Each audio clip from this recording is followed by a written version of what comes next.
Jai Hind everyone, welcome to the Journey Extraordinary. I, Ajay Singh Rajput, UPSC CDS 1 2023 All India Rank 1. Welcome you all back to the Journey Extraordinary. So finally we are starting with our Maverick series जिसकी अपन ने बात की थी and उसी की आज अपनी first class है। इस सीरीज के अंदर as I told you, last video देख लेना भाई जो ये वीडियो पहली बार देख रहे हैं। अपन ने डिसाइड किया कि मैवरिक सीरीज करेंगे एंड मैवरिक सीरीज में अपन जो अभी आपका CAPF आ रहा है, आपका जो FCAT आ रहा है और आपका जो CDS है, इसमें अर्थमेटिक पार्ट क्या रहता है, सेम रहता है, तो तीनों का अपन साथ में कवर करेंगे। एंड आपको इस तरीके से करवाऊंगा, इस बेस्ट मैनर में करवाऊंगा विद PYQs आपके मैं ट्राई करूंगा।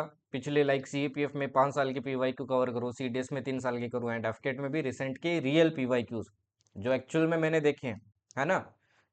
तो वो PYQs मैं आपको सोल्व करवाऊंगा ताकि आपको पता चले कि FCAT जैसे का क्या लेवल है, CAPF का क्या लेवल है एंड मैं क्या पढ़ाता हूँ।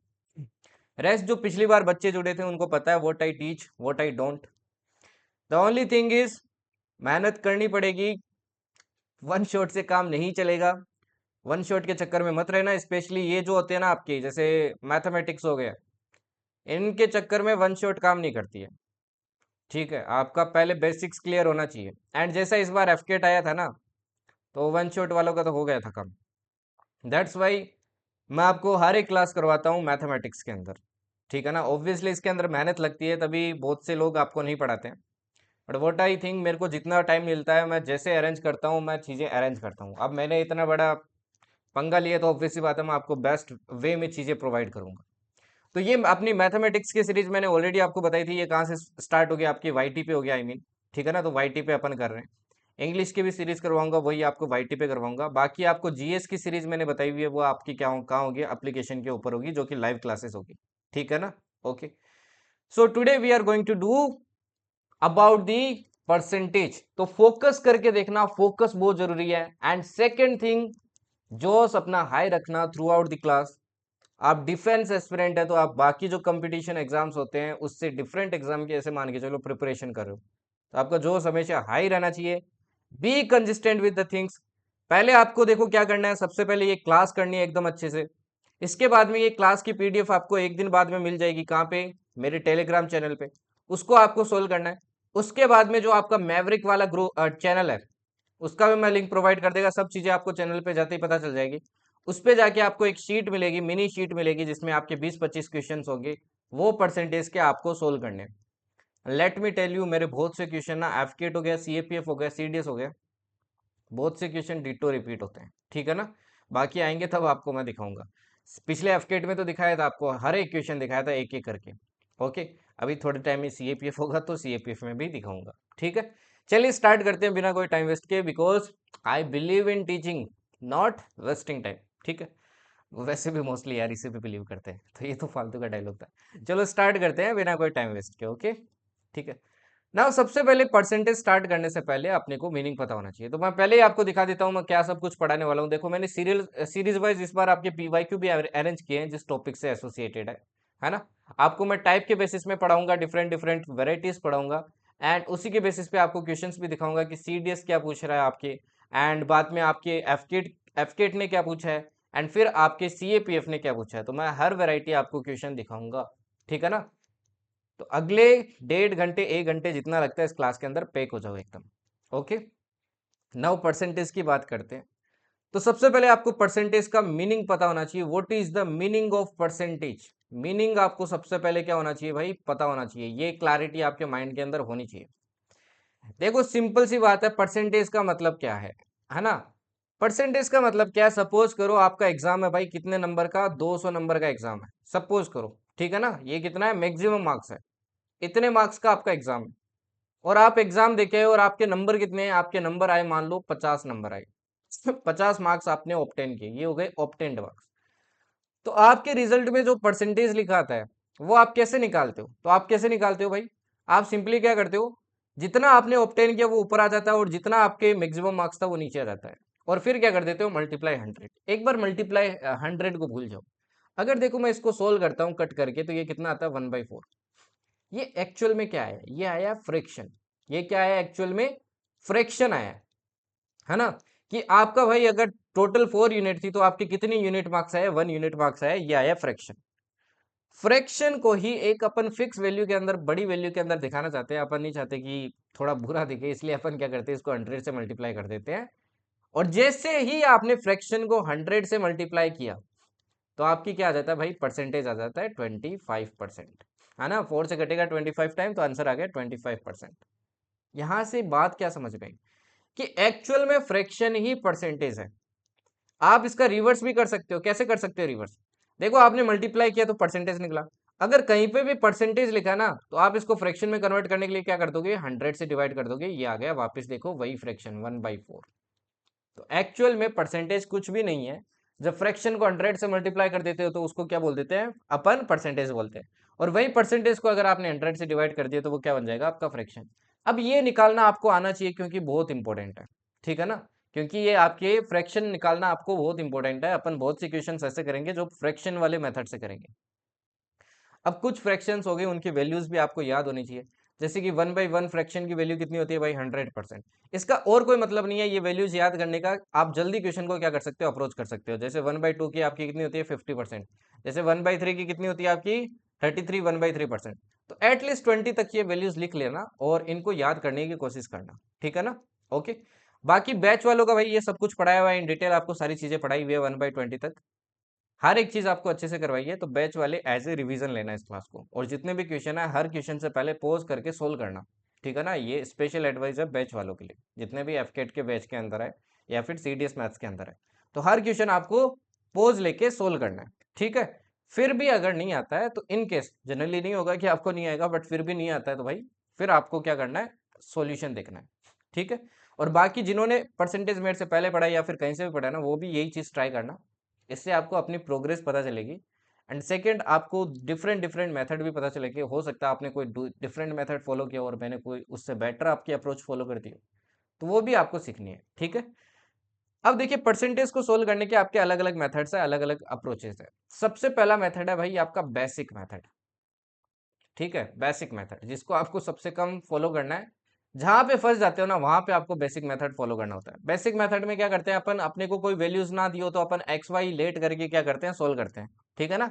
एक्स वाई लेट करके क्या करते हैं भाई, सोल्व करते हैं। जैसे मान लो कोई क्वेश्चन में दिया है कि भाई 30% ऑफ समथिंग इज 120, तो बताइए कि वो वैल्यू कितनी है। तो सपोज करते हैं वो वैल्यू एक्स है, इसका 30%। अगर देखो एक्स का 30% निकालूंगा तो कैसे निकालूंगा, 30/100। ये फ्रैक्शन हो गया ना इसका, इसका इतना फ्रैक्शन निकालना है। और ये वैल्यू मेरे को कितनी दे रखी है, 120। तो आंसर कितना आ जाएगा भाई, यहाँ से कट करके सोल्व करोगे तो देखो 30 से सोल्व करोगे तो ये 4 आएगा, तो आंसर आ गया आपका 400। तो आप ऐसे क्या कर सकते हो भाई, लेट करके सोल्व कर सकते हो। दूसरा मेथड देखो क्या है, सेकेंड मेथड देखो क्या है। सेकेंड मेथड है आपका फ्रैक्शन या फिर रेशियो मेथड, जो आपको सबसे ज्यादा भी फॉलो करना और यही मेथड से सीखना आपको, ठीक है। फ्रैक्शन या रेशियो मेथड। फ्रैक्शन या रेशियो मेथड क्या करता है, देखो ऊपर वाले क्वेश्चन को अगर मैं फ्रैक्शन से सोल्व करता, मेरे को किसी का 30% दे रखा है, मेरे को निकालना वो क्या है ना। सबसे पहले ये क्या करो, जो भी आपको दिया ना परसेंटेज, इसको फ्रैक्शन में कन्वर्ट कर लो। इसको क्या कर लो, फ्रैक्शन में कन्वर्ट।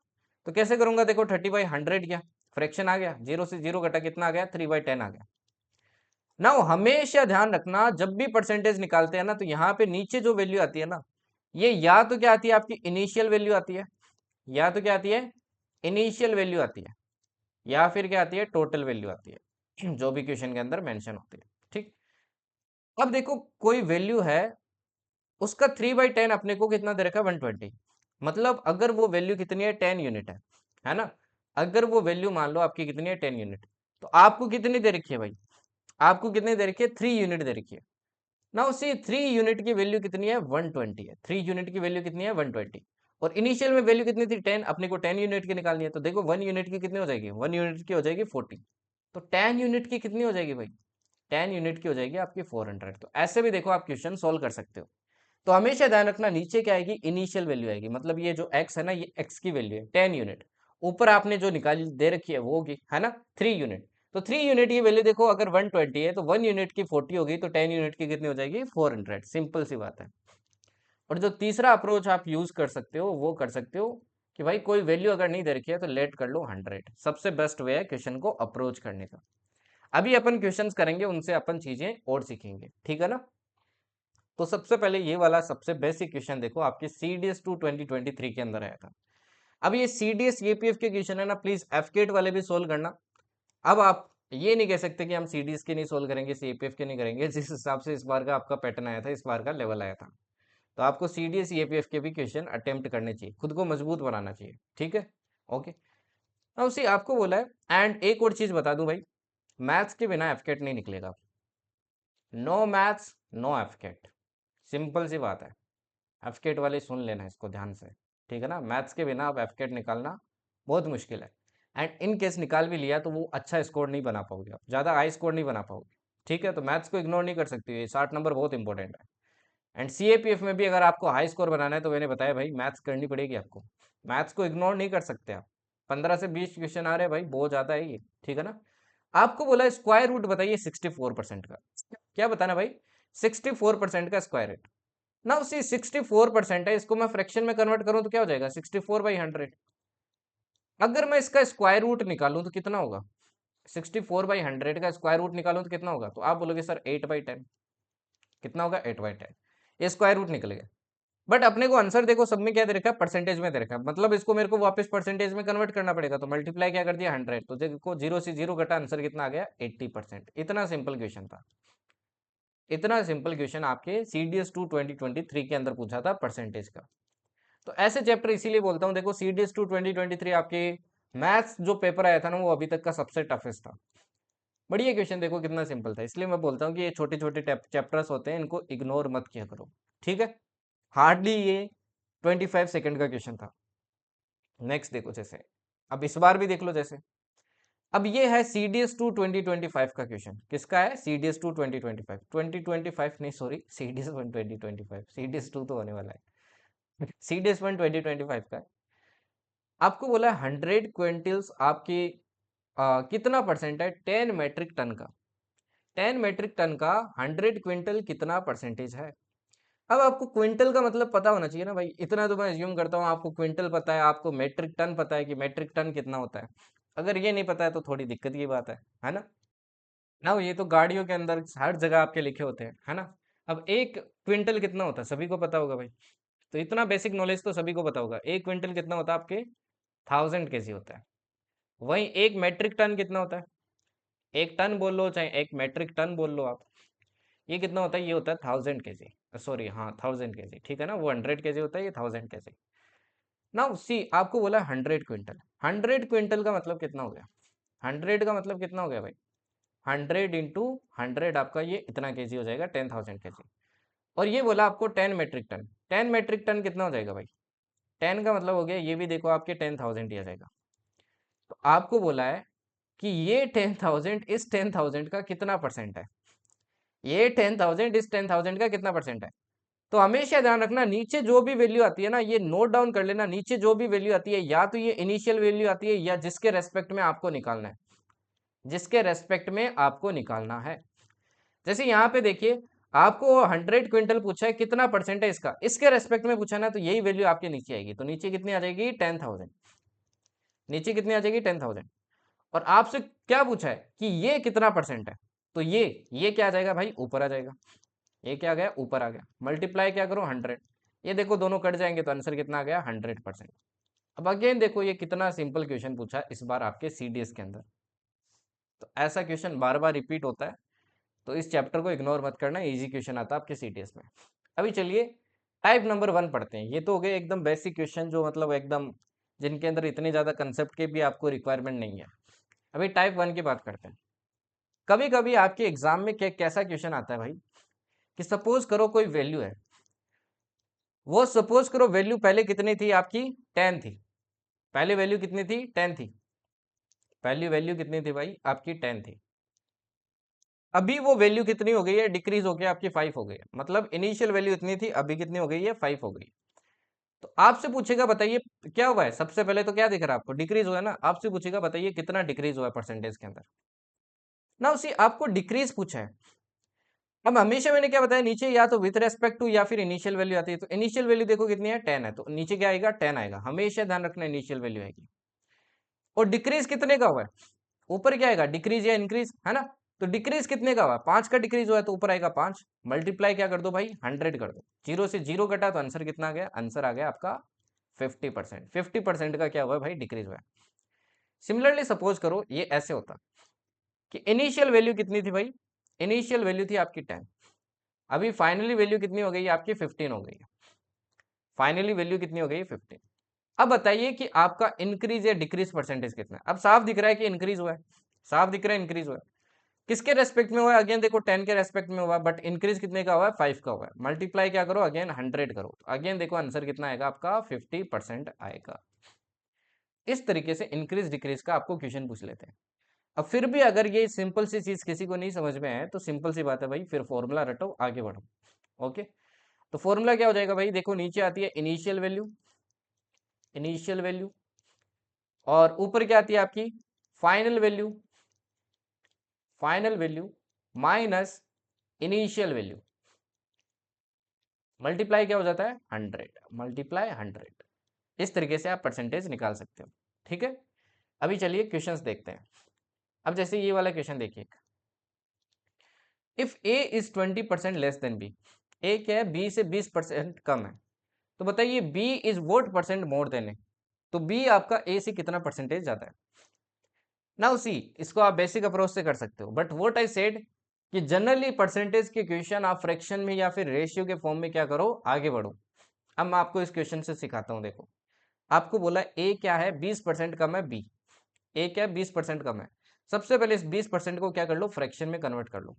क्या हो जाएगा 20/100, जो कि कितना आ जाएगा देखो कट होके, जो कि आ जाएगा आपका 1/5, जो कि कितना आ जाएगा 1/5।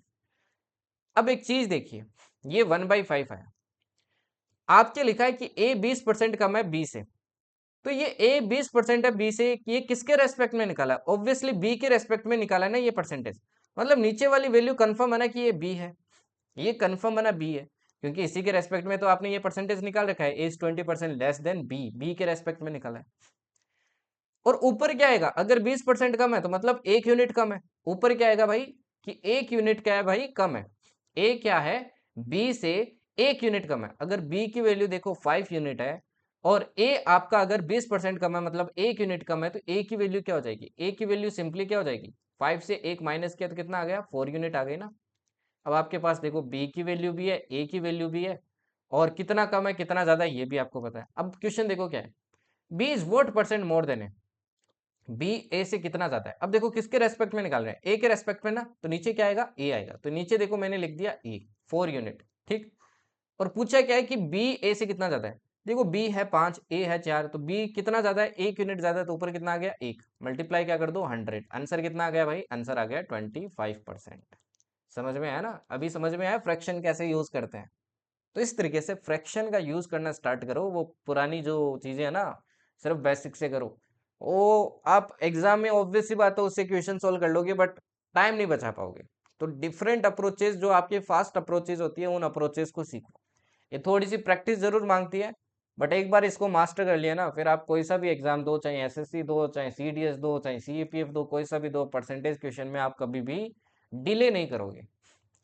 अभी चलिए आगे बढ़ते हैं। अभी ये वाला क्वेश्चन देखिए, if A is increased by 30%, then by what percent it should be decreased so that it attains its original value।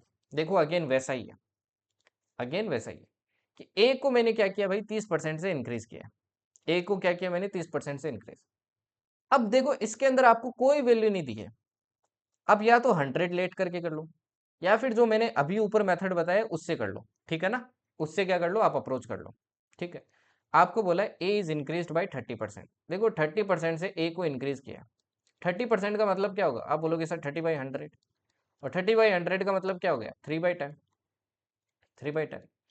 अब नीचे क्या आती है, हमेशा इनिशियल वैल्यू आती है। ए को इंक्रीज किया आपने, तो नीचे ऑब्वियस सी बात है ये ए की ओरिजिनल वैल्यू हो गई, ए की ओरिजिनल वैल्यू हो गई, और ये वो वैल्यू हो गई जितनी आपने क्या किया इंक्रीज किया। तो अगर ए की ओरिजिनल वैल्यू ये है और ए को इंक्रीज आपने 3 यूनिट से किया है, मतलब ए पहले 10 यूनिट था, अभी आपको ए ने कितना कर दिया 3 से इंक्रीज कर दिया, अभी ए कितना हो गया 13 हो गया, अभी ए कितना हो गया 13 हो गया। अब आपसे बोला है जब ए आपका 13 हो गया, इस 13 को मेरे को वापस क्या बनाना है 10 बनाना है, ओरिजिनल वैल्यू में लाना है, तो मेरे को कितने परसेंट से डिक्रीज करना पड़ेगा।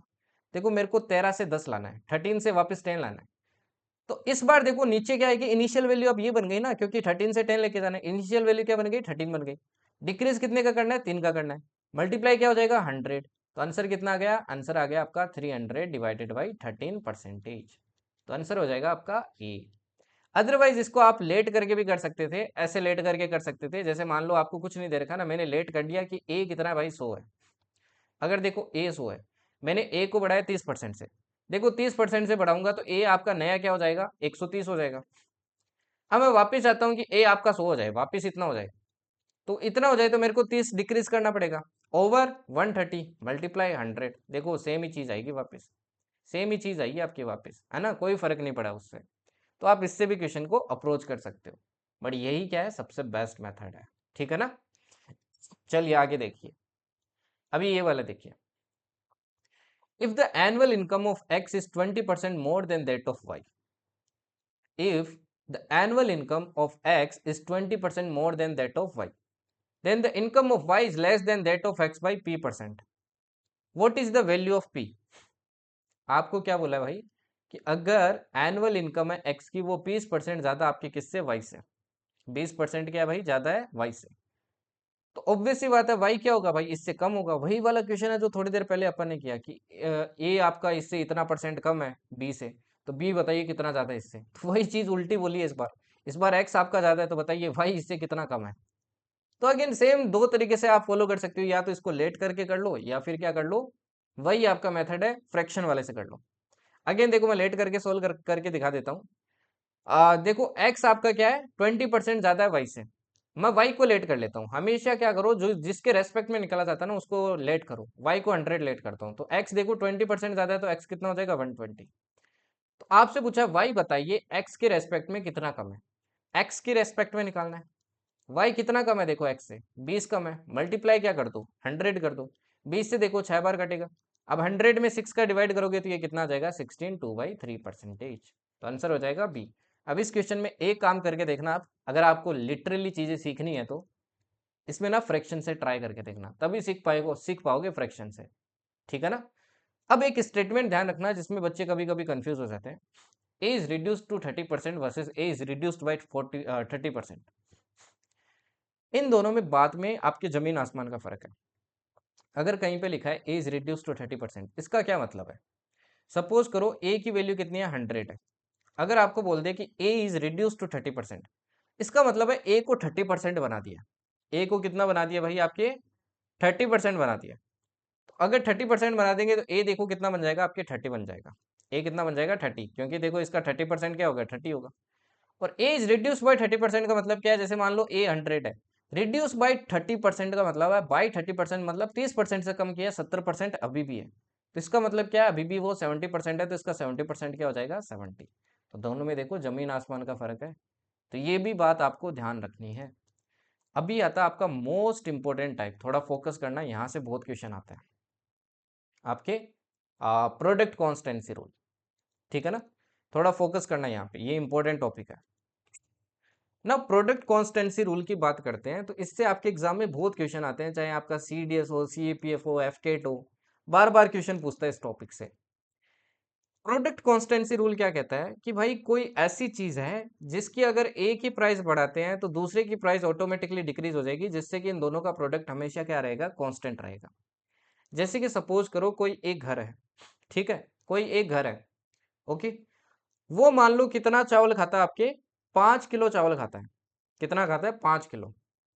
और पहले क्या सीन था, पहले सीन ये था कि 20 रुपए किलो आपका चावल था, 20 रुपए पर केजी आपका चावल था, और कितना चावल खरीदता था 5 किलो खरीदता था, क्योंकि इनका एक्सपेंडिचर कितना था, मतलब इनका जो आपका बजट था ये कितना था, देखो 20 × 5 करेंगे तो कितना आ जाएगा 100 रुपए था, 100 रुपए इनका बजट था, तो 5 किलो खरीद लेते थे 20 रुपए के हिसाब से। अभी सपोज करो प्राइस क्या हो गई बढ़ गई 25 हो गई, अभी प्राइस कितनी हो गई 25 रुपए केजी हो गई। अभी भी बजट ये चाहते हैं कि हमारा 100 ही रुपए रहे, तो ऑब्वियस सी बात है ना, इनको क्या करना पड़ेगा क्वांटिटी डिक्रीज करना पड़ेगा, कितना करना पड़ेगा 4 kg। तो यहाँ से एक चीज आपको समझ में आई होगी कि एक चीज बढ़ रही है तो दूसरी चीज आपको डिक्रीज करनी पड़ रही है, वहीं उल्टा भी सही है, अगर ये बढ़ाते तो आपको ये डिक्रीज करना पड़ता। अब इसका यूज कैसे होता है वो सब मैं आपको बताऊंगा। तो ये जैसे देखो प्राइस इंटू क्वांटिटी एक्सपेंडिचर में यूज होता है ये कंसेप्ट आपका, लेंथ इंटू ब्रेथ एरिया के अंदर यूज होता है, स्पीड इंटू टाइम डिस्टेंस के अंदर होता है, मतलब जहां पे भी प्रोडक्ट हो रहा है ना वहां पे ये कंसेप्ट यूज कर सकते हो ना। उसे ये यूज कैसे होता है ये आपको क्वेश्चन से समझ में आएगा।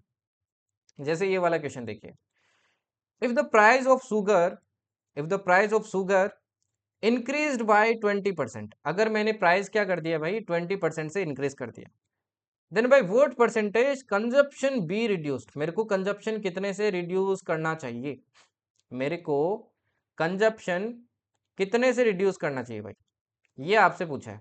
ठीक है, so there is no change in expenditure, ताकि आपके एक्सपेंडिचर के अंदर कोई भी क्या ना हो, चेंज ना हो। नाउ देखो बोला क्या है कि प्राइस कितने से इंक्रीज हो गई, 20% से। आपको क्या कर लेना है, जो भी चीज इंक्रीज हो रही है उसका फ्रैक्शन में लिख लेना है। 20% का मतलब क्या है, सिंपली सी बात बताओ। 20% का मतलब तो सबको पता है ना, 1/5 होगा। मतलब इनिशियल प्राइस ये थी और अभी इंक्रीज इतने से हो गई है, 1 यूनिट से क्या हो गई है, इंक्रीज हो गई है। मतलब पहले प्राइस अगर आपकी 5 यूनिट थी तो अभी प्राइस कितनी हो गई है, आपकी 6 यूनिट हो गई।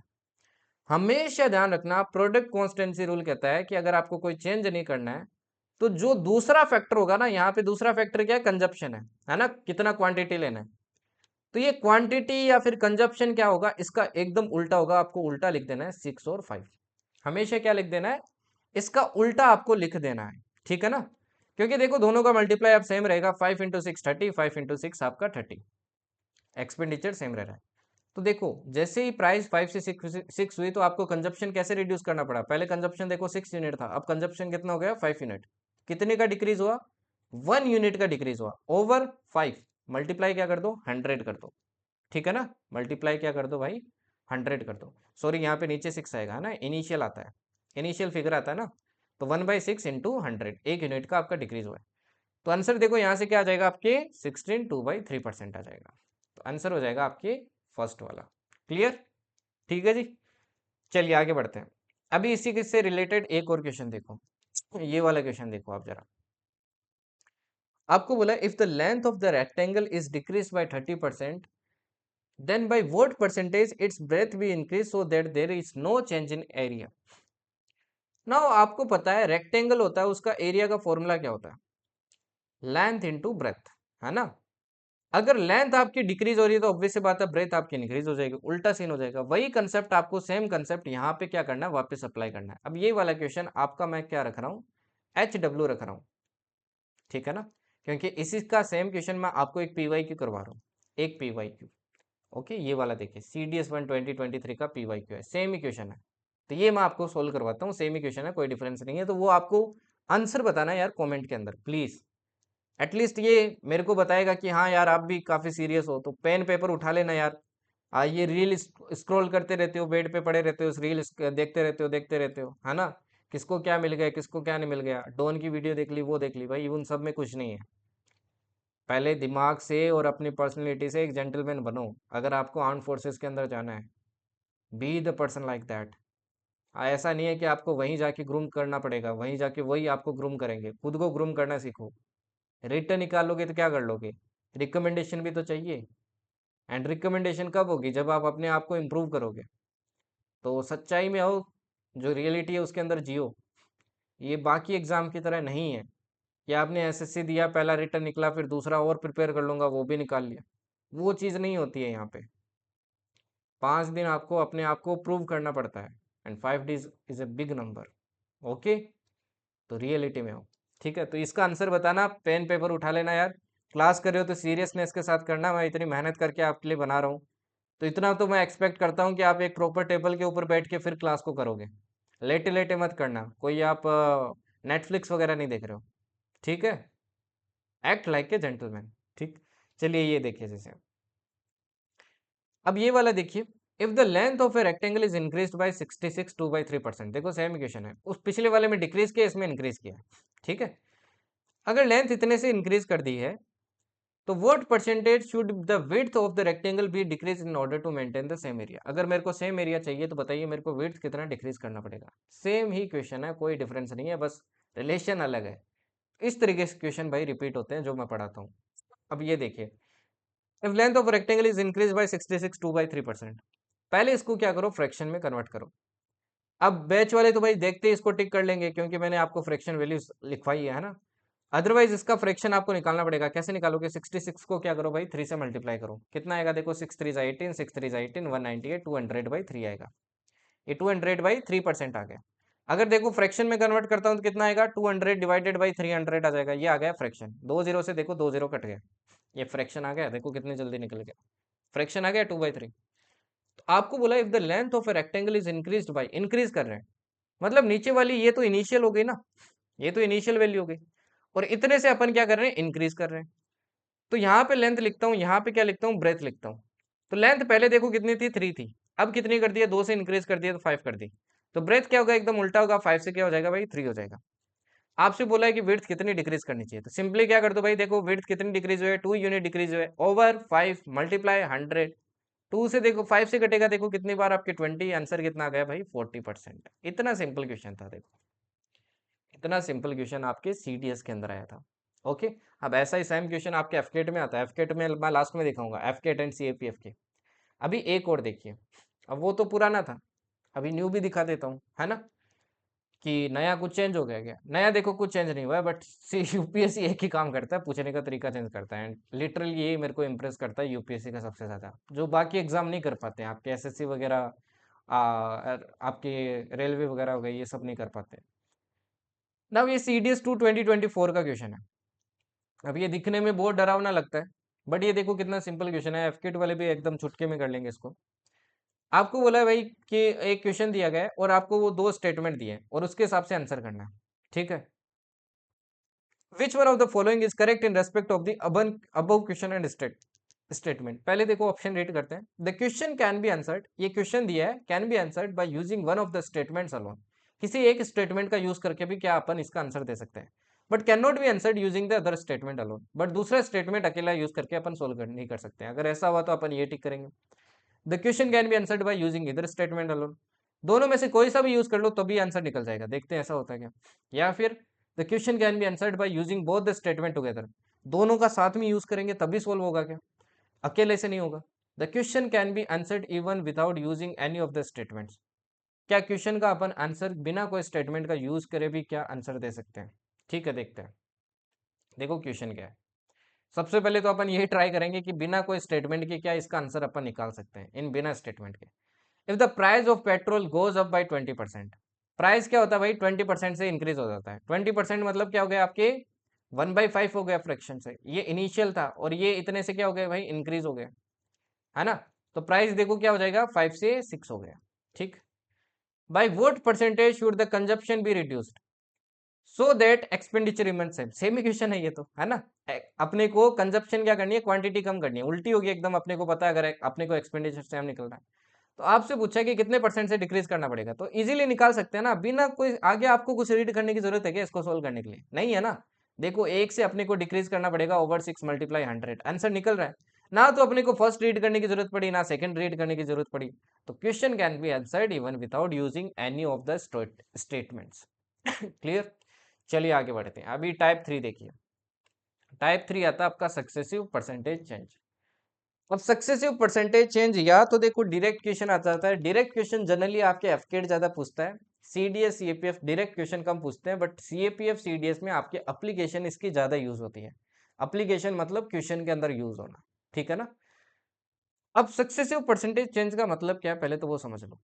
सपोज करो कोई वैल्यू है, उसको मैं पहले क्या कर रहा हूँ, 20% से इंक्रीज कर रहा हूँ, फिर उस वैल्यू को मैं क्या कर रहा हूँ, 30% से इंक्रीज कर रहा हूँ। तो अगर मैंने आपसे पूछा कि बताइए ओवरऑल मैंने कितना परसेंटेज उसको इंक्रीज किया, तो आप कैसे निकालोगे। तो एक तरीका तो है लेट करके, मान लेते हैं वो वैल्यू कितनी है, 100 है, 20% से इंक्रीज किया मतलब 120 हो गई, फिर 30% से 120 को इंक्रीज किया 30% से, तो इसका 30% देखो कितना होगा, 36 होगा, तो ये हो जाएगा 156, है ना। तो ओवरऑल देखो कितना इंक्रीज हुआ, ओवरऑल देखो कितना इंक्रीज हुआ, तो आप बोलोगे सर साफ दिख रहा है 56% क्या हुआ, इंक्रीज हुआ, 56% इंक्रीज हुआ, ठीक है। अब इसके लिए एक फॉर्मूला भी, आप डायरेक्ट फॉर्मूला भी यूज कर सकते हैं। फॉर्मूला देखो क्या है, plus minus x plus minus x और plus minus x y by 100 equals to percentage change. अगर मान लो कोई भी आपका प्लस माइनस एक्स का क्या हुआ, परसेंटेज इंक्रीज या डिक्रीज हुआ है, प्लस का मतलब इंक्रीज, माइनस का मतलब डिक्रीज, और फिर आपका दूसरा आपने जो इंक्रीज डिक्रीज किया ये भी प्लस माइनस आपका वाई का क्या किया, परसेंटेज आपने इंक्रीज या डिक्रीज किया। तो अगर आपको ओवरऑल परसेंटेज इंक्रीज डिक्रीज निकालना हो, जैसे सपोज करो, मैं एग्जांपल देता हूँ आपको बेस्ट समझ में आएगा। जैसे सपोज करो कोई वैल्यू है जिसको मैंने पहले 20% क्या किया, डिक्रीज किया, फिर 30% मैंने क्या किया, डिक्रीज किया। तो आप इस फॉर्मूले से आप निकाल सकते हो ओवरऑल मैंने डिक्रीज कैसे किया। कैसे करोगे, देखो दोनों में डिक्रीज कर रहे हो तो साइन क्या लेना, आपको हर जगह नेगेटिव लेना है, ठीक है ना। सबसे पहले देखो मैं x का नेगेटिव लूंगा क्योंकि 20 आपका क्या है डिक्रीज हो रहा है, तो -20, फिर -30। अब देखो जब आप आगे पुट करोगे ना x इंटू वाई, तो -20 इंटू -30 करोगे, क्या करोगे -20 इंटू -30 करोगे, एंड डिवाइडेड बाई क्या करोगे, डिवाइडेड बाई 100 करोगे। यहाँ से देखो कितना आ जाएगा -50, एंड यहाँ से देखो माइनस माइनस प्लस हो जाएगा, 3 2 6, जीरो से जीरो आपका क्या हो जाएगा भाई, कैंसिल हो जाएगा। कितना आ गया, प्लस का 6 आ गया। तो ओवरऑल देखो कितना डिक्रीज हुआ, -44%। तो यहाँ पे आपको क्या ध्यान रखना है कि यहाँ पे हमेशा आप सिंबल के साथ में क्या लेंगे, वैल्यूज लेंगे, ठीक है ना। सिंबल के साथ में वैल्यूज लेना है। अब इसका यूज देखो कैसे होता है। If the length of the rectangle is increase by 30% and its breadth is decrease by 20%, then find the percentage change in its area. आपको बोला है कोई रेक्टेंगल है, उसकी लेंथ में मैंने क्या किया, आपके इंक्रीज किया 30% का, और ब्रेथ में क्या किया मैंने, डिक्रीज किया आपके कितने का, 20% का। तो बताइए ओवरऑल एरिया में चेंज क्या हुआ। हमेशा ध्यान रखना कोई भी दो चीजें अगर मल्टीप्लाई हो रही है ना, उस केस में भी आप क्या कर सकते हो, परसेंटेज सक्सेसिव परसेंटेज चेंज लगा सकते हो। एडिशन वगैरह हो रहा है तो वहां पे नहीं कर सकते। जैसे एरिया निकालते हैं तो लेंथ इंटू ब्रेथ होता है, तो यहाँ पे लगा सकते हो आप। पहले क्या हुआ है, 30% का इंक्रीज हुआ है। अगर देखो 30% का इंक्रीज हुआ है फिर डिक्रीज हुआ है, तो आप डायरेक्टली फॉर्मूला यूज कर लो, क्या हो जाएगा देखो, +30 -20। अब देखो +30 इंटू -20 करोगे तो कितना आएगा, -600, है ना, क्योंकि एक प्लस का एक माइनस का तो माइनस रहेगा। आंसर कितना आ जाएगा यहाँ से देखो, -26 का 30% से, तो ओवरऑल क्या होगा, +4% का मतलब इंक्रीज होगा। +4% का क्या होगा, इंक्रीज होगा, ठीक है ना। ओके, अब यही सपोज करो अगर पैरीमीटर लिखा होता ना एरिया की जगह, पैरीमीटर, अगर पैरीमीटर लिखा होता सपोज करो, ठीक है, ये स्पेशल केस है, ध्यान रखना, पूछ लेते हैं बार बार। अगर पैरामीटर लिखा होता ना, तो इसमें आप अज्यूम करके इसको सोल्व करना, इसमें आप सक्सेसिव परसेंटेज चेंज नहीं लगा सकते हैं, क्योंकि यहाँ पे पैरामीटर लगाते हो तो 2 लेंथ प्लस ब्रेथ होता है, तो प्लस वाले में आप नहीं लगा सकते हो। तो लेंथ प्लस ब्रेथ करते हो क्योंकि दो अलग अलग यूनिट हो गई। तो इसमें देखो पहले क्या हो रहा है, आपके लेंथ 30% से इंक्रीज हुआ तो 1.3 L हो जाएगी, और ब्रेथ कितनी हो जाएगी, 20% से डिक्रीज मतलब 0.8 भी हो जाएगी। अब जब आप परसेंटेज चेंज निकालोगे ना, तो यहाँ पे परसेंटेज चेंज कैसे निकालोगे कि चेंज कितना हुआ है। तो लेंथ तो देखो आपकी 0.3 L से इंक्रीज हो गई है, और ब्रेथ क्या हो गई है आपकी 0.2 B से डिक्रीज हो गई है। नीचे क्या आएगा, इनिशियल वाला आएगा L प्लस बी, मल्टीप्लाई क्या करोगे 100।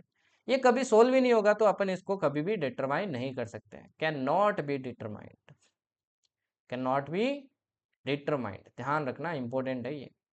ओके, पेरीमीटर के फॉर्म में। अभी आगे बढ़ने से पहले ये क्वेश्चन देखो, आपके सीडीएस ने पूछा, अगेन CDS 1 2024, आपको बोला है एक क्यूबॉइड है। अब CDS वालों को तो भाई पता होगा क्यूबॉइड क्या होता है, एफकेट वालों, और एफकेट वालों को नहीं पता होगा, CAPF वालों को भी पता होगा, क्योंकि एफकेट में अपने 3D नहीं आता है, बट ऐसा क्वेश्चन एक्सपेक्ट कर सकते हो। अब जो क्यूबॉइड होता है उसका, जब आप एडवांस मैथ्स पढ़ते हो तब आप इसका एरिया, सरफेस एरिया भी पढ़ते हो और वॉल्यूम भी पढ़ते हो ना भाई।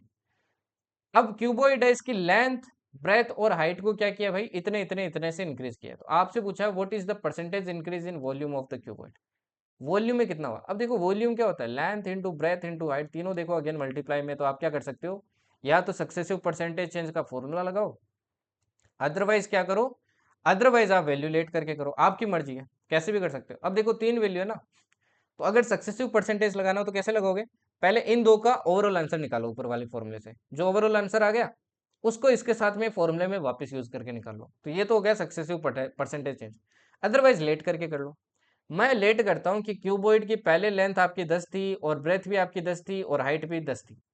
अब देखो लेंथ को 10 से इंक्रीज कर दिया मतलब 11 हो गई है, ब्रेथ को भी आपके 20 से इंक्रीज कर दिया तो 12 हो गई, और इसको 50% से कर दिया तो कितना हो गया, 15।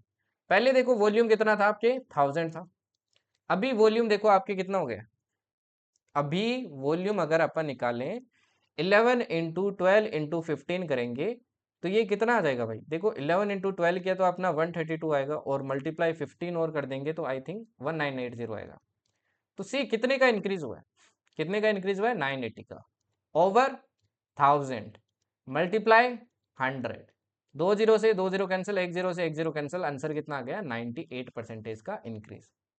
तो क्वेश्चंस आते हैं हर बार, एक इजी क्वेश्चन आता है आपके CDS में इस चैप्टर से, ठीक है। अभी नेक्स्ट कंसेप्ट देखिए, नेक्स्ट टाइप देखिए, डिस्काउंट। वैसे तो देखो डिस्काउंट मार्क प्राइस हो गया, अपन इन डिटेल कहाँ पढ़ते हैं आपके जो प्रॉफिट लॉस पढ़ते हैं उसके अंदर पढ़ेंगे, मतलब नेक्स्ट वाले चैप्टर के अंदर। अभी ये जो डिस्काउंट है ना कहीं आपके सक्सेसिव परसेंटेज चेंज की एप्लीकेशन में क्या कर सकते हैं, यूज कर सकते हैं, इसलिए मैं थोड़ा आपको बेसिक आइडिया देता हूँ। नाउ सी डिस्काउंट का मतलब क्या होता है। डिस्काउंट का मतलब होता है, आप सपोज करो किसी के पास गए, आप शूज लेने गए, ठीक है, शूज। आपने शूज के ऊपर मान लो आपके कितना प्राइस दे रखा था, शूज पे प्राइस दे रखा था आपके 1000 रुपये। ओके, 1000 रुपये प्राइस था। आपको दुकानदार ने बोला कि मैं इस पे क्या दूंगा, आपको 30% का डिस्काउंट दूंगा, 30% का डिस्काउंट दूंगा, मतलब 30% की छूट दूंगा। ये जो दुकानदार प्राइस टैग लगा के रखता है ना, इसको बोलते हैं मार्क्ड प्राइस, जो उसने प्राइस लगा रखी है। तो 30% का डिस्काउंट दिया तो कितना हो जाएगा, 700 रुपये। अब आपने बोला कि नहीं भाई अभी भी तो कम दे रहा है, और दे, है ना। तो वो क्या कहेगा, चलो ठीक है, मैं एक काम करता हूँ, मैं थोड़ा और डिस्काउंट आपको देता हूँ, और मैं डिस्काउंट देता हूँ आपको 20% का, और 20% का और डिस्काउंट देता हूँ। अब देखो 20% का और डिस्काउंट देगा तो इस पे 20% कितना हो जाएगा, इस पे 20% 140 हो जाएगा। तो 140 का अगर वो और दे देगा आपको, तो आपको कितने में बेच रहा है, 560 में बेच रहा है। अब एक चीज यहाँ पे नोट करने वाली ये है कि 2 बार आपको सक्सेसिव डिस्काउंट दिया, इसका मतलब ये नहीं है 50% का डिस्काउंट दे दिया। देखो उसने ओवरऑल डिस्काउंट आपको कितना दिया है, ओवरऑल तो देखो 440 रुपये कम हुए ना, ओवरऑल उसने सिर्फ आपको 44% का डिस्काउंट दिया है, ठीक है ना। तो हमेशा ध्यान रखना, सक्सेसिव डिस्काउंट का सम कभी भी मत कर देना ओवरऑल, सम से हमेशा क्या होगा, कम ही होगा, ठीक है ना। फाइन। अब यहाँ पे देखिए, आप इसको फॉर्मूले से भी क्या कर सकते थे, सक्सेसिव डिस्काउंट को निकाल सकते हो। कैसे निकाल सकते हो, देखो हमेशा ध्यान रखना, डिस्काउंट की जो वैल्यू होगी ना, हमेशा नेगेटिव लो, हमेशा क्या लेनी है, नेगेटिव लेनी है फॉर्मूले के अंदर हमेशा, ठीक है।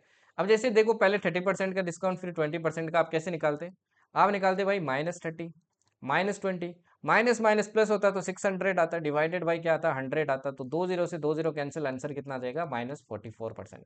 इस तरीके से आप सक्सेसिव डिस्काउंट निकाल सकते हो। अच्छा तीसरी फिगर होती तो इसका निकल गया, फिर तीसरी के साथ अपन वापस फॉर्मूला लगा के निकाल लेते हैं, ठीक है। अभी नेक्स्ट टाइप के ऊपर बढ़ते हैं, type number 5, question based on election. Election पे बेस्ड आपसे क्वेश्चन पूछ लेते हैं भाई एग्जाम के अंदर, ठीक है ना। ना इलेक्शन पे जाने से पहले कुछ चीजें आपको पता होनी चाहिए। देखो कोई भी इलेक्शन होता है, सबसे इंपॉर्टेंट चीज है कि कितने वोट गिरे, है ना, वोटर लिस्ट में कितने लोग हैं।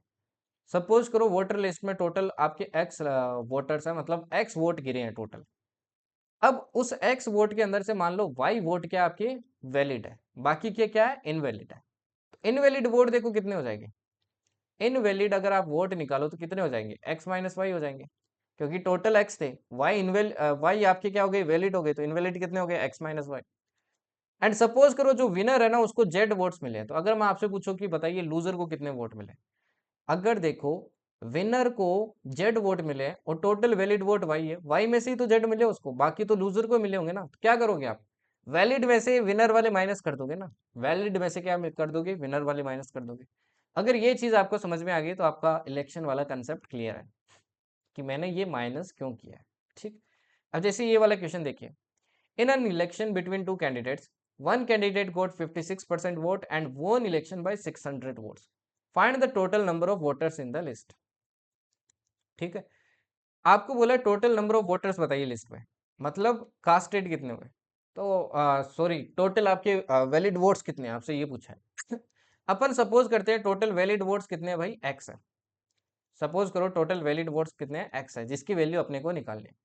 अब देखो क्या बोला है, एक कैंडिडेट को 56% वोट मिले, एक ए नाम का कैंडिडेट है जिसको कितने परसेंट वोट मिले, 56% ऑफ एक्स मिले, ठीक है। एंड वोन इलेक्शन बाय 600 वोट्स, और ये 600 वोट से इलेक्शन जीत गए। अब एक बात बताओ, तो दूसरा कैंडिडेट होगा बी, उसको कितने परसेंट वोट मिलेंगे, अगर इसको 56% मिले हैं तो बाकी के 44% इसी को मिलेंगे ना भाई, बाकी के 44% इसी को मिलेंगे। और आपको बोला है कि इसको जो वोट मिले इससे आपके कितने ज्यादा मिले हैं, 600 वोट ज्यादा मिले हैं, ये दे रखा आपको, तो निकल जाएगा ना यहाँ से। देखो 56% से 44% गया तो 12% बचा, तो 12% ऑफ एक्स इक्वल्स टू क्या आपके 600 है। ओके, यहाँ से एक्स की वैल्यू देखो कितनी आ जाएगी, 600 डिवाइडेड बाई 12 मल्टीप्लाई 100, ठीक है।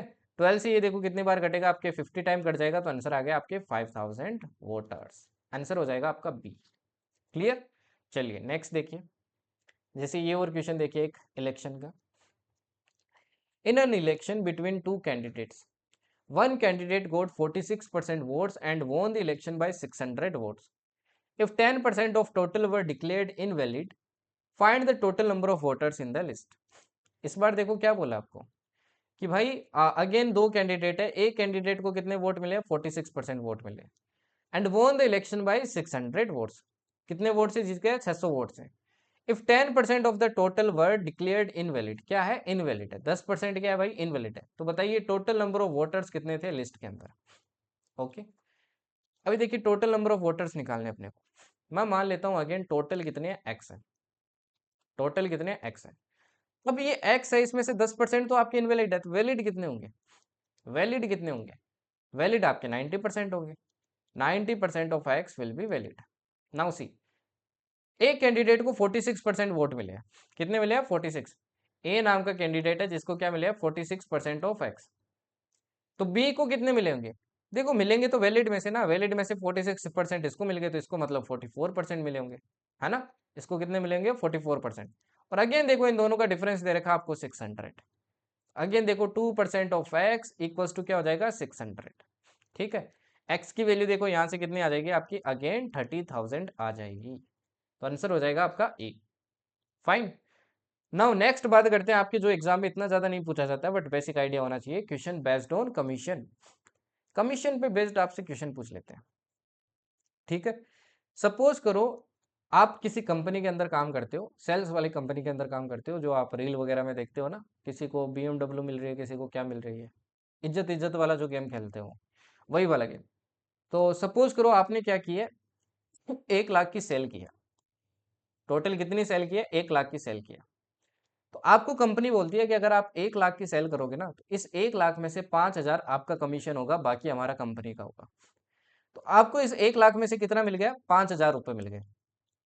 तो कंपनी के खाते में कितने गए, बाकी कंपनी के खाते में जाएंगे, कितना जाएगा, 95,000। अब आपको अगर क्वेश्चन पूछ ले कि आपको कमीशन कितना परसेंटेज मिला, सेल का कितना परसेंटेज मिला, तो कमीशन हमेशा ध्यान रखना सेल पे निकलता है। कमीशन किस पे निकलता है, सेल पे। तो आपको कमीशन देखो कितना मिला, 5,000 मिला, over 1 lakh, over 1 lakh rupees. ठीक है, तो 3 जीरो से देखो, 3 जीरो कटा, 100 से आपके 100 कटेगा और क्या निकल जाएगा, कमीशन निकल जाएगा। नाउ जैसे कि ये वाला क्वेश्चन देखिए, आपको अच्छे से समझ में आएगा। एक सेल्स एजेंट है जिसको 5% कमीशन मिल रहा है सेल्स के ऊपर, कमीशन हमेशा सेल्स पे मिलता है, एंड रेस्ट ही डिपॉजिट्स टू कंपनी अकाउंट, बाकी का पैसे कंपनी खाते में डाल देता है। अगर वो कंपनी खाते में 57,000 रुपये डालता है, 57,000 उसने क्या किया, डिपॉजिटेड इन कंपनीज अकाउंट। तो बताइए उसकी सेल अमाउंट कितनी थी, उसने टोटल सेल कितने किया। देखो उसका जो कमीशन है ये कितना है भाई, 5% है। अगर कमीशन 5% है तो बाकी का जो 95% होगा वो क्या होगा, कंपनी के खाते में जाएगा। बाकी का पैसा तो कंपनी के खाते में जाता है ना, और वो आपको दे रखा है कितना, 57,000, है ना, वो दे रखा है 57,000। तो सेल का 95% क्या है भाई, 57,000 है। कितना है, 57,000 है। तो सेल कितनी हो जाएगी, देखो 57,000 डिवाइडेड बाई 95, मल्टीप्लाई क्या हो जाएगा, 100 हो जाएगा। मल्टीप्लाई क्या हो जाएगा, 100। सोल्व करोगे तो ये सोल्व करके देखना कितना आएगा आपका, 60,000 आएगा। ठीक है ना, इसको सोल्व करके देख लेना, 60,000 ही आएगा। ओके फाइन, क्योंकि ये देखो 6 टाइम आपका डायरेक्टली कट रहा है 570 से 95। ओके, चलिए आगे बढ़ते हैं। अभी जो कंसेप्ट, अभी जो टाइप आ रहा है ये बहुत इंपॉर्टेंट है, ये बहुत एग्जाम में पूछते हैं, और इसमें बहुत से बच्चे क्वेश्चन छोड़ ही आते हैं, तो इसको ध्यान से देखना।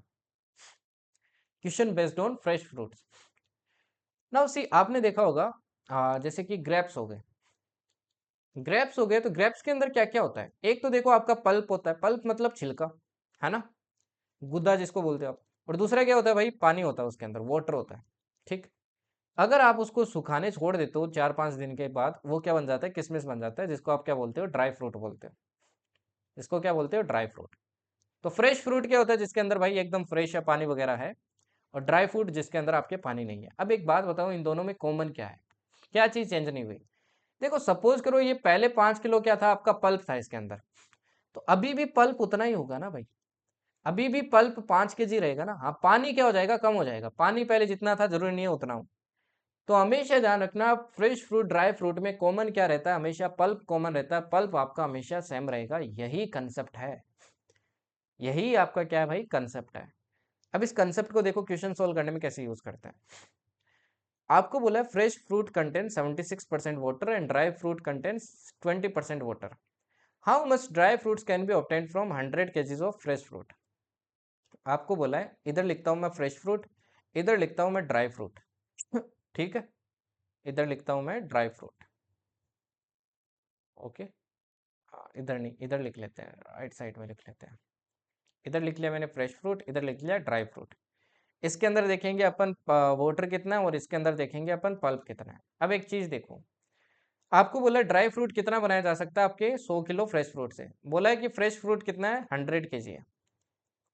अब आपको बोला है फ्रेश फ्रूट के अंदर 76% वाटर है, कितना वाटर है 76% वाटर है, तो पल्प कितना होगा, बाकी का पल्प ही होगा ना भाई। अगर 76% वाटर है तो बाकी तो पल्प ही होगा ना, मतलब 24% इसके अंदर क्या है, पल्प है। सिमिलरली आपका जो ड्राई फ्रूट है इसमें 20% वाटर है, मतलब बाकी क्या होगा 80% इसका आपका पल्प होगा, है ना। अब सपोज करो अपना 100 kg से ये ड्राई फ्रूट बना है x kg, अपने को x kg की वैल्यू बतानी। अब एक बात बताओ, मैंने क्या बताया, जितना पल्प था उतना ही अब रहेगा। अब पहले पल्प देखो कितना था 100 kg का 24%, पहले पल्प कितना था 100 kg का 24%, और अभी पल्प कितना है x kg का 80%। तो ये दोनों वैल्यू तो सेम रहनी चाहिए ना, क्योंकि पल्प हमेशा सेम रहेगा। इधर भी देखो पल्प की वैल्यू निकल रही है, इधर भी पल्प की, तो यहां से देखो आपके परसेंट से क्या होगा भाई, परसेंट कट जाएगा, ठीक है, जीरो से आपके जीरो कट जाएगा, ओके। एंड 4 से ये देखो, या फिर 8 से आपके कितनी बार कट जाएगा, 3 टाइम। तो x की वैल्यू देखो कितनी आ गई आपकी 30 kg आ गई, आंसर हो जाएगा आपका डी। समझ में आया ना भाई, बहुत इंपॉर्टेंट क्वेश्चन है ये, एग्जाम में पूछ लेते हैं, ठीक। इसके बाद में बात करते हैं आपके type eight, that is question based on examination. Examination पे बेस्ड भी आपके एग्जाम में क्वेश्चन पूछ लेते हैं। अब ये तो एकदम स्टार्टिंग में अपन ने देखा था। एग्जाम में आपको दो ही चीज समझनी है, एक तो मैक्सिमम मार्क्स, एक मिनिमम पासिंग मार्क्स। जैसे मान लो आपके एग्जाम में टोटल मार्क्स कितने हैं 300 है, और आपके सिर्फ कितने आए हैं 100 आए हैं, तो आप कैसे निकालोगे, 100 ऊपर रखोगे 300 नीचे रखोगे, मल्टीप्लाई क्या कर दोगे 100 कर दोगे, ऐसे ही निकालोगे ना। अभी जैसे ये क्वेश्चन देखिए, in a certain exam A got 38% marks and failed by 18 marks. एक सर्टेन एग्जाम ए है, सर्टेन एग्जाम है एक, उसके अंदर ए को 38% मार्क्स मिले और 18 मार्क्स से फेल हो गया, ठीक है, 18 मार्क्स से क्या हो गया भाई, फेल हो गया। सपोज करो जो मैक्सिमम मार्क्स है ना, ये मैक्सिमम मार्क्स आपके कैपिटल एम है, मैक्सिमम मार्क्स कितना है कैपिटल एम। ए को कितना मिला है मैक्सिमम मार्क्स का 38% मिला है, ए को कितना मिला है भाई, मैक्सिमम मार्क्स का 38% मिला है, और ये फिर भी आपके 18 नंबर से फेल हो गया। अब एक बात बताओ, इसको 38% मिला है इसका, फिर भी फेल हो गया 18 नंबर से, अगर इसको 18 नंबर मिले होते तो ये पूरा पूरा पास होता ना, पूरा पूरा मतलब ये पासिंग नंबर होता ना आपके, पूरा पूरा क्या होता पासिंग नंबर। मान लो पासिंग मार्क्स आपके कितने हैं, पासिंग मार्क्स है एक्स, तो ये एक्स के बराबर होगा, राइट। दूसरे कैंडिडेट के बारे में देखो क्या बोला है, बी नाम का कैंडिडेट है, उसको मिले मैक्सिमम मार्क्स के 49%, 49% एंड स्कोर्ड, स्कोर्ड ये 15 कर लेना, scored 15 marks more than the passing marks, इसको पासिंग मार्क्स से 15 नंबर ज्यादा मिले। अब एक बात बताओ, अगर इसको 15 नंबर ज्यादा मिले पासिंग मार्क्स से, अगर इसके मार्क्स से 15 घटा दो तो ये पूरा पूरा पासिंग मार्क्स होगा ना, मतलब एक्स के बराबर होगा। अब दोनों को इक्वेट कर लो और मैक्सिमम मार्क्स की वैल्यू निकल जाएगी, दोनों को इक्वेट कर लो और मैक्सिमम मार्क्स की वैल्यू निकाल लो, कितने आ जाएगी देखो। तो एम का 38% प्लस 18 बराबर होगा आपकी एम का 49% माइनस 15, ठीक है। यहां से देखो क्या आ जाएगा आपकी, 15 इधर जाएगा तो 33 हो गया, तो एम का 11% आपके 33 के बराबर है, तो एम बराबर कितना आ जाएगा देखो, 11 से 3 टाइम कटेगा और 100 लगेगा तो कितना आ जाएगा 300 मार्क्स आपका मैक्सिमम मार्क्स आ जाएगा। समझ आया ना भाई, तो इंपॉर्टेंट क्वेश्चन है, ये भी ध्यान रखना, इंपॉर्टेंट कंसेप्ट है, ओके। चलिए आगे बढ़ते हैं। अब ध्यान रखना ये पीडीएफ आपको यहाँ मिलेगी द जर्नी एक्स्ट्राऑर्डिनरी, और यहीं पे आगे के इंस्ट्रक्शंस मिलेंगे आपको। वो जो मैवरिक चैनल ज्वाइन करना है जहाँ पे आपको शीट मिलेगी और पीडीएफ आपको कल मिल जाएगी इस क्लास की, ठीक है ना, कल मैं अपलोड कर दूंगा इवनिंग तक, आज क्लास देख लेना, तो इवनिंग तक आपको पीडीएफ मिल जाएगी। तो इस क्वेश्चन भी सारे एक बार वापस सोल्व कर लेना, चाहे इसका प्रिंट आउट निकलवा लेना आप, ओके, एंड फिर वो शीट सोल्व करना, ठीक है। एंड वहीं पे सारी चीज़ें होगी आपकी जीएस वगैरह की, जितनी भी अपडेट्स वगैरह होगी वो हम आपको मेन ग्रुप के अंदर देगा, जितनी भी अपडेट्स है। बट क्विजेज वगैरह होगी, जो मैं स्पेशल चीज़ आपकी स्टार्ट करने वाला हूँ जो मैवरिक में होगी जीएस के लिए, वो भी वहीं पे होगी। ठीक है। और जीएस की revision series as you all know application पे होगी, जिसकी मैं लास्ट में इन्फॉर्मेशन और दे दूंगा। अभी ये पीवाईक्यूज देखो, ठीक है ना। अब जो पीवाईक्यूज मेरे को लगता है डूएबल आप कर सकते हो, उनको मैं एसडब्ल्यू देने वाला हूँ, आपको ट्राई करना है। ठीक है, उनको आपको ट्राई करना है। जैसे ये वाला देखिए, find the single discount equivalent two successive discount of 20%, 15%, 10%। अब ये आपका एसडब्ल्यू है, ये देखो एफकेट 1 2024 का क्वेश्चन है। 3 डिस्काउंट दिए, तीनों का इक्विवेलेंट निकालना है। पहले तो 2 का निकाल लो, फिर 2 का निकाल लो, ठीक है ना। या फिर वैल्यू लेट करके कर लो, आपकी मर्जी, आपको कैसे करना है। ठीक है ना, 100 लेट करके फिर सोल्व कर लो।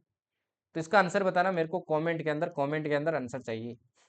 ओके, ठीक है ना। कैसे निकालोगे, जैसे -20 -15 लिया, इसकी मान लो कुछ ना कुछ -x वैल्यू आ गई, दोनों का निकाल लिया आपने फॉर्मूले से। फिर ये -x का -10 के साथ वापस क्या लगाओ, फॉर्मूला लगाओ। फॉर्मूला लगा के क्या निकल जाएगा आपका -y, इनमें से कोई वैल्यू निकल जाएगा। ठीक है। दूसरा देखिए, ये है एफकेट 1 2025 का इस बार का क्वेश्चन। ठीक है, ये मेरी शिफ्ट में आया था। If length of a rectangle is increased by 60%, then by what percent breadth be decreased to maintain no change in area? Again देखो यार, सेम ही टाइप का क्वेश्चन है, कुछ चेंज नहीं है। अगर बोला है लेंथ को 60% से इंक्रीज किया, तो बताइए ब्रेथ को कितने से डिक्रीज करूं कोई चेंज ना हो। ये भी आपका एसडब्ल्यू, आपको कमेंट में आंसर बताना है। ठीक है ना, कमेंट में आंसर बताना। इजी सा क्वेश्चन है। चलिए देखिए नेक्स्ट, देखिए और दिखाता हूँ एफकेट के क्वेश्चन। ये देखिए एफकेट 1 2024 का है। अब मेरे को जो एग्जैक्ट पता है ना, मैं वही बता रहा हूँ आपको सिर्फ। ठीक है ना। इसमें बोला आपको 80% of a equals to 50% of b है, तो b is x% of a. बताइए x की वैल्यू क्या होगी। देखो बोला 80% of a equals to 50% of b. देखो परसेंट से परसेंट कट जाएगा, कितना आ जाएगा, 0 से 0 कट जाएगा, तो 8a इक्वल्स टू क्या आ जाएगा, 5b आ जाएगा। यहाँ से देखिए a बाई बी का रेशियो आ जाएगा आपका, क्या आ जाएगा, 5/8। आपसे बोला है बी ए का कितना परसेंट है, इसका मतलब यही तो है, बी ए का कितना परसेंट है। तो बी देखो कितना है, 8 यूनिट है। ए देखो कितना है, 5 यूनिट है। ठीक है, तो बी ए का कितना परसेंट है, देखो बी ऊपर आएगा, किसके रेस्पेक्ट में निकालना है, ए के रेस्पेक्ट में। मल्टीप्लाई क्या कर दो, 100 कर दो। 5 से देखो कितनी बार कटेगा, ये कटेगा 20। ठीक है, तो आंसर कितना आ जाएगा भाई, ये आ जाएगा 160%। एक्स की वैल्यू कितनी आ गई, 160। इजी था। चलिए और देखिए, अब ये देखिए, ये भी आपका एफकेट 1 2024 का है। A student scores 40% of marks and fails by 40 marks in the examination, and another student scores 60% and scores 20 more marks. Find the maximum marks. Same question है जो मैंने आपको करवाया है, सेम डिट्टो। ठीक है ना। तो ये क्वेश्चन का भी आपको एसडब्ल्यू है आंसर बताना है इसका। ये खुद से सोल्व करने हैं आपको सारे क्वेश्चन, इसीलिए मैंने ऐड किया ताकि आपको एक्चुअल में पता चले कि मैंने क्या पढ़ा है और एफकेट पूछ क्या रहा आपके। ओके, इसके बाद में ये वाला क्वेश्चन देखिए। Mike spends 40% of his salary on clothes, one third of the remaining on food. If half of the balance after spending on clothes and food is 450, then find his salary. तो उसकी salary बताइए भाई कितनी होगी। ठीक है ना, आपसे पूछा है उसकी सैलरी बताइए कितनी होगी। ना यहाँ पे देखिए, मयंक ने क्या किया भाई, 40% अपनी सैलरी किस पे लगा दी है, क्लोथ्स पे लगा दी है। ये वाला मैं करवाता हूँ। मयंक ने क्या किया, उसकी सैलरी मान लेते हैं, पहले लेट कर लो। सैलरी कितनी है उसकी, सैलरी एक्स है, लेट करते हैं, एक्स उसकी सैलरी। अब देखो आगे क्या बोला है, 40% of salary on clothes. Clothes पे कितना लगा देता है, 60% लगा देता है। अगर देखो ये 60% इसमें से कपड़े पे लगा देता है, तो इसके पास बचेगा कितना, 40% बचेगा ना, सॉरी 40% लगा देता है, तो इसके पास बचेगा कितना, 60% बचेगा ना। तो कितना आ जाएगा, 60% ऑफ एक्स। कितना आएगा, 60% ऑफ एक्स। इसके पास अभी पैसा बचा है, इसके पास पैसा बचा है। तो Mayank spends 40% of his salary on clothes, one third of the remaining. अब देखो रिमेनिंग इतना बचा है ना, इसका वन थर्ड ये फूड पे लगा देता है। इसका वन थर्ड किस पे लगा देता है, फूड पे लगा देता है। ठीक है, इसका वन थर्ड देखो अगर फूड पे लगा देगा, इसका वन थर्ड अगर फूड पे लगा देगा, इसके पास बचेगा कितना, इसके पास बचेगा कितना। अगर वन थर्ड लगा देगा तो इसका टू थर्ड बचेगा ना। तो अभी अभी इसके पास कितना बचेगा, टू थर्ड बचेगा, 60% ऑफ एक्स। ये बचेगा अभी इसके पास, ये अभी इसके पास बाकी है। If half of the balance after spending on clothes and food, clothes और फूड पे खर्चा करने के बाद में जो उसके पास पैसा बचता है उसका अगर मैं हाफ लेता हूँ, उसका अगर मैं क्या लेता हूँ, हाफ लेता हूँ, इसका मतलब हाफ, इसका हाफ लेता हूँ, ठीक है, इसका क्या लेता हूँ, हाफ लेता हूँ। ये अगर बराबर आपके 450 के, किसके बराबर है, 450 के, तो बताइए उसकी सैलरी कितनी है, एक्स की वैल्यू निकालनी है। अब इक्वेशन सोल्व कर लो यार, सिंपल सी है, 2 से देखो 2 कट गया, ठीक है, और ये कितना आ जाएगा, देखो आपके 3 से कट जाएगा आपके 20, 20 टाइम कट जाएगा, तो 20/100 इंटू एक्स इक्वल्स टू क्या आ जाएगा आपके 450 आ जाएगा, ठीक है। जीरो से देखो जीरो कट हो जाएगा, और 2 से ये कट हो जाएगा 5 टाइम, एक्स की वैल्यू देखो कितनी आ जाएगी, तो ये आ जाएगी 5 5 ज़ा 20, 5 5 4 ज़ा 20, 22, आंसर आ जाएगा 2250 रुपीज़। ये आपका आंसर हो जाएगा। तो अगेन देखो सिर्फ लैंग्वेज बेस्ड क्वेश्चन था, ऐसा क्वेश्चन पूछ लेते हैं तो लैंग्वेज में मत फंसना, ठीक है ना। ओके, चलिए आगे बढ़ते हैं।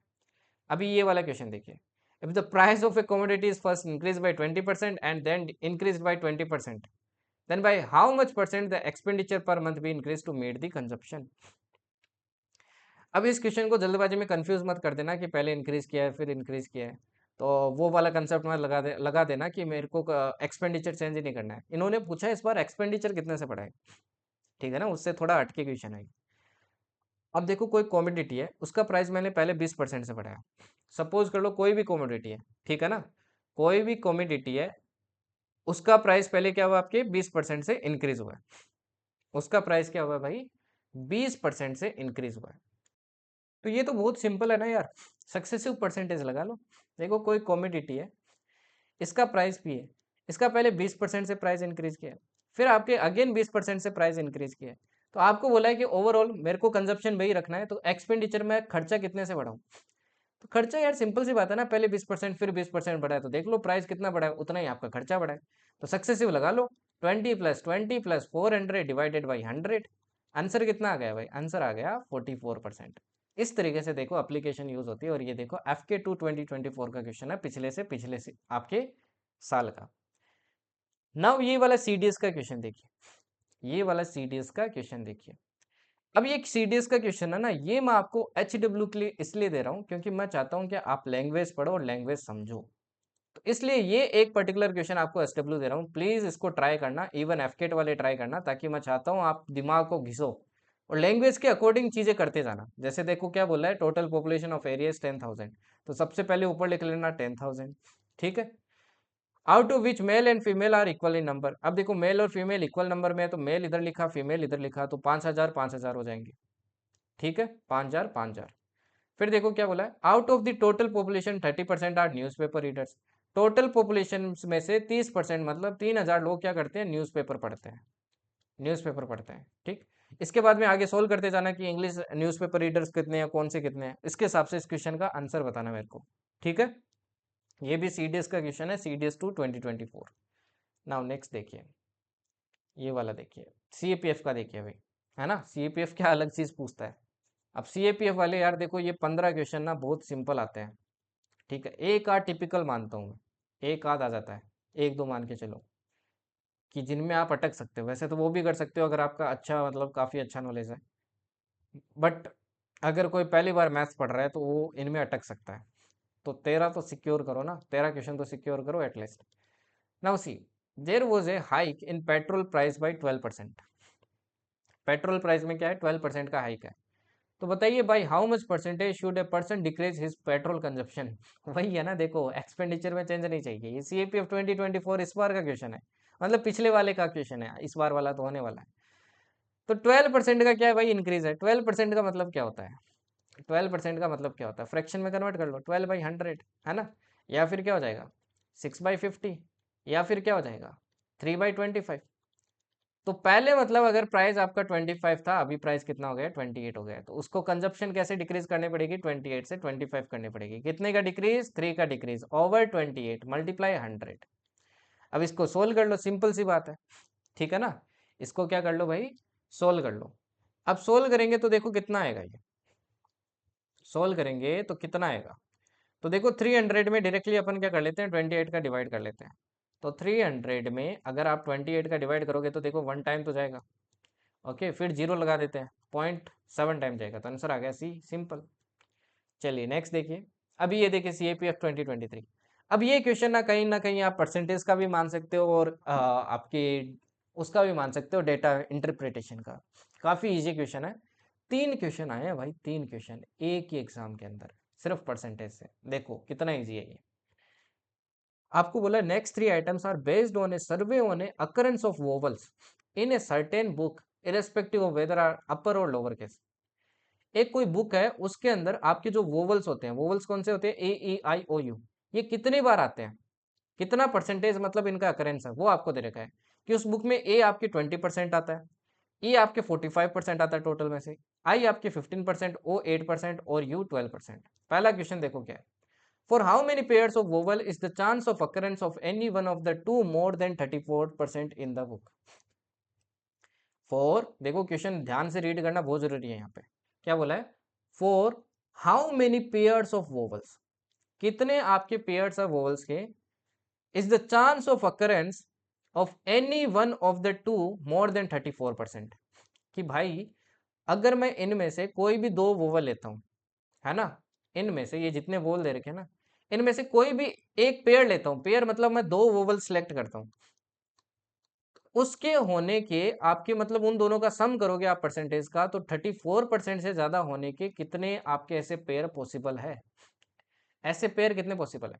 जैसे एग्जांपल के लिए देखो, ए और ई हो गया, ए और ई देखो मैं पेयर लेता हूं, तो दोनों का सम देखो कितना होगा, 45 और 20 कितना होगा आपके 65%, जो कि क्या है आपके 34 से ज्यादा है। पहला सही है। ए और आई लेता हूँ, 20 और 15, ए और आई देखो कितना आता है 20 और 15, आपके कितना आता है 35%, 34 से ज्यादा है, ये भी सही है। ए और ओ देखो 20 और 8, ए और ओ 20 और 8 कितना होता है 28%, बट ये तो 34% से कम है, तो ये नहीं ले सकते। ए और यू ये देखो 32% होता है, तो ये भी नहीं ले सकते, ए और यू भी अपन नहीं ले सकते। ठीक। अब ई का देखते हैं आगे के पेयर के साथ, ई का देखो आई के साथ देखता हूँ, ई और आई क्या बन जाएगा, ई और आई, ई और आई का देखो कितना बन जाएगा आपके 50 और 60% बन जाएगा, तो ये भी ले सकते हैं। ठीक। ई और ओ भी ले सकते हैं अपन, ई और ओ भी ले सकते हैं, ये कितना हो जाएगा देखो 8, इसके अंदर 8 करोगे तो ये 53% आएगा। एंड सिमिलरली लास्ट वाला भी ले सकते हैं अपन, ई और यू भी ले सकते हैं। यहाँ लिख देता हूँ ई और यू, जो ये कितना आएगा, ये आएगा 57%। ठीक है। इसके बाद में देखिए आई की बात करता हूँ, आई देखो ओ के साथ ले नहीं सकते, कम होगा, और आई यू के साथ भी नहीं ले सकते, देखो 34% से कम होगा। ओ भी अपन नहीं ले सकते, कितने पेयर बने देखो 1 2 3 4 5, 5 बने, तो आंसर क्या हो जाएगा बी। इतना सिंपल क्वेश्चन था, बस सिंपली आपको कैलकुलेट करना था, ऐड करना था। अब इसी का देखो दूसरा क्वेश्चन देखते हैं। इसी का दूसरा question, among the three vowels which occur minimum number of times, among the three vowels which occur minimum number of times, देखो इनमें से सबसे कौन से अकर होते हैं, एक तो देखो ओ होता है सबसे कम, एक होता है देखो आपके यू, और एक देखो आई आपके सबसे कम है। ये दो तो इन सबसे ज्यादा है ना, तो अपने को सबसे कम वाले 3 वोबल की बात करनी है। among the three, इन 3 में से what is the percentage of occurrence of the letter that occurs the maximum number of times among them। अब देखो ओ कितनी बार होता है 8% टाइम, यू कितनी बार होता है आपके 12% टाइम, आई कितनी बार होता है आपके 15% टाइम। तो आपसे पूछा है कि उस वोवल का आपका कितना परसेंटेज चांस है जो इन 3 में मैक्सिमम नंबर ऑफ टाइम क्या हो रहा है आपके अकर हो रहा है। मैक्सिमम देखो कौन सा हो रहा है, आई हो रहा है। मैक्सिमम कौन सा हो रहा है, आई हो रहा है। आई कितना हो रहा है 15। ठीक है। आपको बोल रहा है इसके अकर होने का इन तीनों में कितना परसेंट चांस है, इन तीनों में कितना परसेंट चांस है। देखो 15 है, नीचे क्या आएगा टोटल आएगा, 15 और 12 कितना हो जाएगा 27, 27 और 8 कितना हो जाएगा आपके ये हो जाएगा 35। मल्टीप्लाई क्या कर दो भाई 100 कर दो, है ना। ये देखो 3 टाइम कटेगा, ये 7 टाइम कटेगा, कितना आ जाएगा 300/7। अब 300 में देखो 7 का डिवाइड करोगे कितना आएगा, 3 4 जा 28, 2 0 आया, 3 2 जा 14, 8 6 बचा आपके, 6/7%। आंसर क्या हो जाएगा फर्स्ट वाला। अगेन देखो कितना इजी क्वेश्चन था। इसी का थर्ड और देख लो, if O and U irrespective of upper or lower case occur exactly 4050 times, then how many times does the letter E occur in the book in the upper or lower case। अगर बोला है O and U, O and U दोनों का मिला के देखो कितना percent होगा, 20% होता है दोनों का मिला के। ये आपके टोटल 5040 टाइम्स होता है, ठीक है ना। ये कितनी बार होता है 504 टाइम्स, 5040 टाइम्स। मतलब x का 20% आपको कितना दे रखा है भाई, 5040 टाइम्स दे रखा है। तो आपको बोला ई बताइए कितनी बार अकर होता है। ई देखो कितना है, 45% है। आपको 20% की वैल्यू दे रखी है, आपको 40% की वैल्यू निकालनी है। देखो x आपको लेट करने की जरूरत ही नहीं है, आप ऐसे मान लो ना, 20 यूनिट की वैल्यू 5040 है तो 45 यूनिट की वैल्यू बताइए कितनी होगी। अगर देखो 20 यूनिट की वैल्यू इतनी है तो 1 यूनिट की कितनी हो जाएगी, 1% की कितनी हो जाएगी, तो आप बोलोगे सर 5040 डिवाइडेड बाई 20, तो 45% की वैल्यू कितनी हो जाएगी, ये हो जाएगी 5040 डिवाइडेड बाई 20 इंटू 45। अब इसको सोल्व कर लो। सोल्व करते हैं तो देखो क्या आएगा, ये जीरो से देखो जीरो कट गया आपके, ओके। और ये 2 से देखो कितने बार कट जाएगा आपके, 2 टू ज़ा 4, 1 0 5 2, मल्टीप्लाई क्या आ जाएगा, 45 आ जाएगा। अब 45 को जब आप 252 से मल्टीप्लाई करोगे तो कितना आएगा, 45 को मल्टीप्लाई करोगे तो कितना आएगा, तो ये आएगा आपके 11340, तो आंसर हो जाएगा आपका डी। तीनों क्वेश्चन डूएबल थे, इजी क्वेश्चन थे।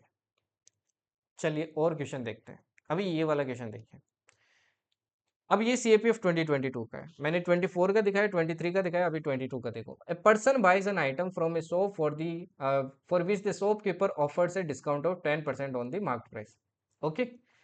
सपोज करो कोई प्रोडक्ट है, उसका मार्केट प्राइस में एज्यूम कर लेता हूँ, लेट कर लेता हूँ 100 रुपये, उस पे आपके शॉपकीपर ने कितना दिया, 10% का डिस्काउंट दिया, मतलब वो कितने में बेच रहा है, मेरे को 90 रुपये में बेच रहा है। The person pay is using an e wallet which gives 10% cashback.